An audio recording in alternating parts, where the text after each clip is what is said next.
Using a credit card overseas can save you money and make travel easier, but it can also cost you money if you make a few common mistakes. We've seen travelers pay extra fees they didn't need to pay. We've seen them leave large unnecessary tips, get stuck in transit systems, and even discover their credit card won't work overseas. Most of those mistakes are completely avoidable, and one of them surprised us so much we almost made that mistake in London. Today, we're sharing the biggest credit card mistakes we've seen travelers make overseas and tell you how to avoid them. Let's start before your trip even begins. Many credit cards charge foreign transaction fees, often around 3% of every purchase. That may not sound like much, but it can add up surprisingly fast over the course of an international trip. These days, there are many excellent cards that don't charge foreign transaction fees. If one of your cards does charge them, we'd strongly recommend leaving it at home unless you have a separate reason to bring it. We also recommend bringing at least one Visa or MasterCard when traveling overseas. American Express offers some excellent benefits, but it's simply not as accepted as widely in many parts of the world. And if possible, bring at least two cards from different issuers. That gives you a backup in case one card gets lost, compromised, or unexpectedly declined. Now, it used to be common to notify your credit card company before traveling internationally. Many issuers no longer require that, but not all cards work the same way. Before your trip, log into the online account for every card you plan to bring and verify whether travel notifications are required. It only takes a few minutes, and it can save you a big headache later on. Yeah, the last thing you want is for your card to be locked while you're standing in line at a hotel check-in desk or trying to pay a restaurant bill and you're thousands of miles from home. It's not fun. Probably the easiest way to overpay when traveling is through what's called dynamic currency conversion. Now, we've warned about this before, but it's really spreading around the world and bears repeating. When you're paying in another country, the payment terminal may ask whether you'd like to pay in US dollars or in the local currency. In our opinion, the correct answer is always the local currency. And by that, we mean the vendor's local currency. Now, this applies to ATMs too. When you select US dollars, the merchant, bank, or payment processor generally uses its own exchange rate, and there are sometimes additional fees on top of that. And their exchange rate is usually much worse than the rate used by Visa, MasterCard, or American Express. As long as you're using a card that doesn't charge foreign transaction fees, selecting the local currency is the choice we recommend. Now, this is the mistake that almost caught us. Many major transit systems around the world now allow travelers to simply tap their credit card instead of purchasing a ticket or using a local MetroCard or similar system. And London is one example. You can use a credit card to tap in and tap out on the Underground, the Elizabeth Line, and many regional trains. But here's the catch. Many banks issue authorized user cards with different names printed on them, but the same card number.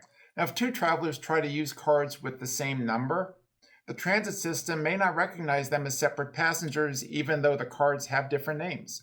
That can create billing problems and confusion, and even leave a couple standing on opposite sides of the fare gate as rush hour commuters keep pushing past. Yes, the transit system may not recognize that two passengers paid. And if that happens, when the second passenger goes to tap out, the gate won't open for the second passenger. To avoid this problem, if you're planning to use transit systems that accept contactless payments, make sure each traveler has a card with a unique card number. It's a small detail that can save a big headache. Putting this all together, for a couple, we recommend taking two cards each from at least two different processors that have four distinct numbers. Many Americans automatically add around a 20% tip when paying a restaurant bill, but that's usually not how things work internationally. In many countries, a service charge is already included on your bill. That charge is commonly around 10 to 15%, and in those countries, restaurant employees earn a living wage rather than depending heavily on tips as is done in the US. We've also noticed that in some tourist areas, the restaurants there are very aware of American tipping habits and are taking advantage of that. Sometimes you're encouraged to leave a substantial additional tip, even though a service charge has already been included. Before you travel, learn the tipping customs in the countries you'll be visiting. If service was exceptional, leaving a small amount of cash is certainly your choice, and we've done that many times. Just make sure you're not paying a second large tip on top of that 10 to 15% service charge that's already on the bill. Rental car insurance can be surprisingly complicated when you're traveling internationally. Some people assume their personal auto insurance follows them wherever they go. Usually it doesn't. And credit card coverage varies widely depending on the card and the country you're visiting. Some cards provide primary coverage, some provide secondary coverage. Some destinations have entirely different requirements. Mexico is one example where travelers need to be especially careful. Don't assume your personal insurance or your credit card coverage automatically protects you. Check the rules before your trip, and if you have trip or travel insurance, check your benefits. You may have some rental car coverage through that too. That research can save you a lot of money and a lot of stress. Many travel cards come with valuable benefits, and one of our favorites is airport lounge access. If your card provides lounge access, make sure you actually bring the card. Otherwise, you might find yourself unable to enter or paying for something you could have received for free.